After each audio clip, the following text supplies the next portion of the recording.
UNC leads the overall series. Duke coming in the underdog, ranked 20th in the country. UNC is 5th in the country. And should the Blue Devils have a chance for this upset, Kinston native Brandon Ingram is going to have an effective night. WNCT's Brandon Goldner is live in Uptown, where a makeshift memorial is set up outside the Backdoor Skate Shop. Brandon.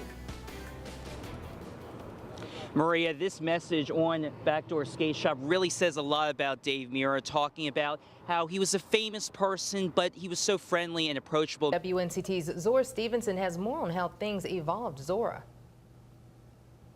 Commissioners did not vote on the issue, which means the National Confederate flag is not allowed to fly here at the Lenore County Courthouse.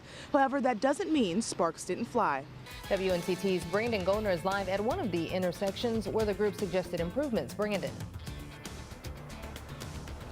Here on Arlington Boulevard and Beasley Drive, it's a bit tricky for pedestrians. You can see how a lot of cars are just speeding along through here, and there is no traffic light signal. That's one of the proposed changes, to install a traffic light signal to slow down traffic so people can cross. It's part of a long-term proposal to make crosswalks safer, especially for those with disabilities.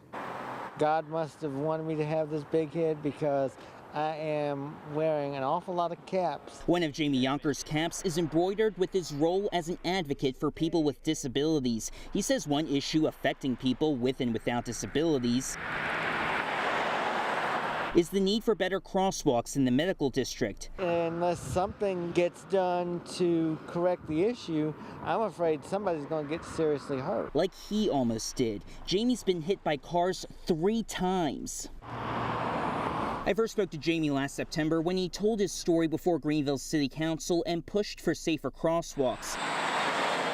Since then, he's worked with the city committee to develop an initial list of improvements, including adding a pedestrian signal on Moy Boulevard, reducing the speed on Moy from 35 to 25 miles per hour, and installing no turn on red light signs at Arlington Boulevard and Hart Drive. City Mayor Pro Tem Candy Smith wants to implement these changes soon. We do know government moves slow, but we're going to do everything that we can to make sure we continue to support that, to keep people safe.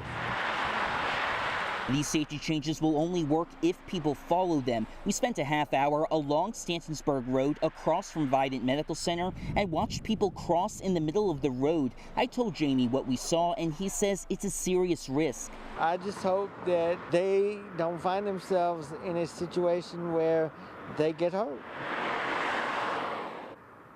The Greenville Police Department already participates in the state program.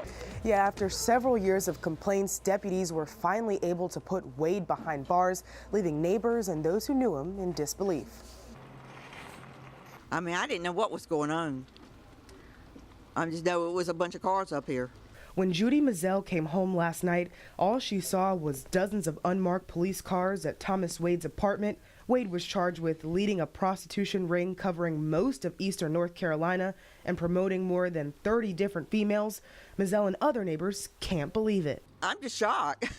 Kind of bizarre, you know, it's kind of strange, because I never would have expected him. Byron Phillips lives next door to the suspect and says they had a good relationship. He describes Wade as nice and generous. Phillips and other neighbors say they saw multiple women coming in and out of the house, but never suspected prostitution. I never really looked, thought anything of it, but hearing that, I'm like, wow. Deputies say Wade used Craigslist and Backpage as a way to advertise the women. The suspect's home sits 1 block between 2 different schools. In one direction is Eastern Elementary, and in another is Trinity Christian School. You got a danger of drug activity being sold.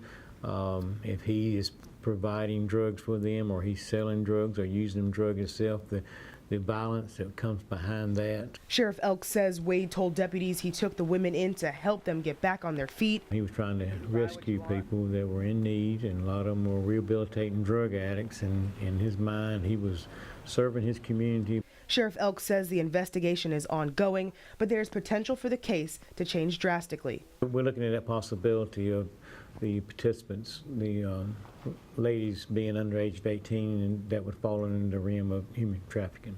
As we prepare to celebrate our nation's birthday, a local veteran is celebrating an achievement of his own. He's back from competing in the National Veteran Wheelchair Games and has some inspiring words for those who are faced with any challenge in their lives.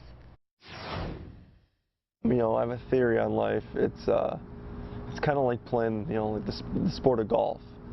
You could play with a handicap. In March, John Adamick's gym Fit for Life hosted a charity mud run in his honor.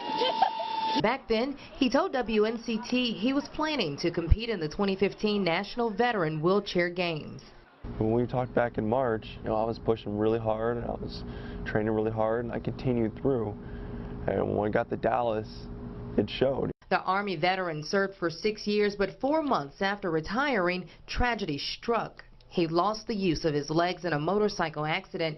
Adamick says his disability is not an excuse to give up on life. I may have a handicap, but the harder I train, the harder I play, the better I'm going to get, and the less that handicap is going to be. It doesn't matter if I'm in a chair or not. And in June, those words came to life when he competed in both quad rugby and powerlifting, bringing home silver medals in both competitions. It's rewarding for me because I know that with everything I'm doing to train and to better myself, it showed at the games. And I got the medals to prove it. He hopes his journey inspires others. You know, you can't quit. You gotta keep pushing forward, no matter what your injury is, no matter what your disability is. A warm winter is leading to fat squirrels. Eat and eat and eat and eat and eat. Get fat. Put on as much fat as you can to make it through the leaner times in the winter. It may not be the goal for you and I, but for squirrels, it can mean life or death. If they don't put on enough of a fat layer, they're probably not going to make it. They'll be very thin come spring. It's a yearly process for our acorn-loving friends, but this year they're taking it to the extreme, thanks to the weather. A warm start to winter means squirrels are out bulking up instead of settling into their winter slumber. Basically, they're double eating. They're eating all the things that are still out in the wild for a longer period of time. We had a very good acorn production. There's still some berries on the trees, and they're still raiding everybody's bird feeders. Other than being a little plump, the squirrels shouldn't see any long-term problems from the warm start to winter. The same can't be said for other animals, especially those that migrate south for the winter. We're seeing things like some of the birds have gotten their timetable a little messed up. They're already starting to build nests, which is way, way, way too early, which could cause some problems if they start laying eggs that could freeze. Even worse, the birds' food supply. Fish have already headed south. O'Neill says she's already had 7 or 8 young pelicans come into her sanctuary this winter, suffering from hunger and frostbite. Sea turtles haven't escaped either. Many have ended up cold stunned on North Carolina beaches over the past several weeks. O'Neill is prepared to take in more animals as winter weather has finally arrived. In Hubert, meteorologist Pierce Legion, not on your side. WNCT's Zora Stevenson was there today and has the story of one man who's thankful it has enough room for him.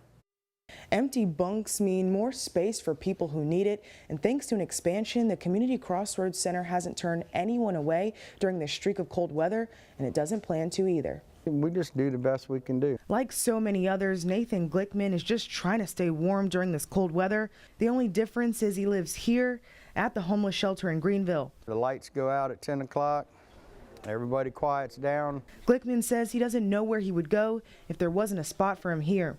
I have no idea what I would do. I'd probably commit a crime just to get in somewhere. Thanks to a $2.2 million expansion, the Community Crossroads Center now houses 110 people compared to just 68 last year. In years past, when it was this cold out, the shelter would be at capacity. Now they have open bunks. The new facility makes a big difference that we're able to hold so many more people here, and we don't have to turn people away. The shelter's executive director, Bob Williams, says the new facility not only helps those in need, it also makes the community a safer place. You know, if we start turning people away and can't accommodate homeless people, they're going to be doing things to accommodate themselves, which is not in the best interest of the city or the county. As for Glickman, the shelter is his safe haven at a time in his life when he needs it most. It's fed me, clothed me, let me meet a lot of good Christian people. Donations are down from last year, and Williams says it's not because the community doesn't care, it's because they've already given so much. In Greenville, Zora Stevenson, 9 on your side. After visiting lighthouses up and down the coast over the past few weeks, the final stop on our WNCT Lighthouse Tour takes us to the Cape Lookout Light Station. It's unbelievable. I mean, you can see forever, and you can see what's neat you can see in the water, where the channels are and where the sandbars are and how the tide affects it and comes and goes. Cape Lookout is often referred to as one of North Carolina's best kept secrets, and it's not hard to see why. But the shifting landscape that makes it so beautiful has been problematic to sailors for centuries. It was an attempt to warn people off of the shoals, the shallow area sticking off of the Cape. And basically the lighthouse was saying, don't run into what I'm sitting on. The first light station, built here in 1812, wasn't tall enough and didn't shine bright enough. So it was replaced by the current version in 1859. It's the only one along the Outer Banks that was built before the Civil War. She's a little plainer, a little smaller than the others. She was built by a slightly different set of plans, but she also matches other lighthouses that were built up and down the coast just before the war. And the fact that it hasn't changed much since then only adds to its charm. You are walking directly in the footsteps of the keepers. There's been very little change with this lighthouse, so if you want to come out and try to be a lighthouse keeper, here's a good place to come. 207 steps take you up 163 feet to the top for spectacular views. But getting here to climb it in the first place isn't as simple as just hopping in your car. The only way to get to this lighthouse is by boats, but the ferry trip over is well worth it. Despite the boat ride, this lighthouse still has a way of drawing people in. Its significance and its age and kind of why it was here to begin with and how it's lasted through parts of the Civil War, so we decided we needed to come check it out, and that's why we're here. Like at Body Island, Confederate troops also attempted to blow up this light station at Cape Lookout, but their efforts here went up in smoke. Literally. All the force, instead of going out into the walls and doing anything, it went straight up the staircase. So the force went straight up, damaged the lower levels of stairs, and blew out all the glass. After surviving the war, in 1873, the tower received what would come to be a unique paint job. At the time, the idea was to repeat a set of 3 different white and black patterns up and down the coast. But Cape Lookout is the only one that ended up with the diagonal checker. So they lined it up against the compass, north, south, east, west. So as you walk around, dark diamonds are facing north or south. White diamonds are facing east or west. If visiting a charming lighthouse that hasn't changed much in over 150 years, or feeling at times like you're on a deserted island or more your style, then the Cape Lookout Lighthouse is definitely for you. I'm meteorologist Pierce Legion, not on your side.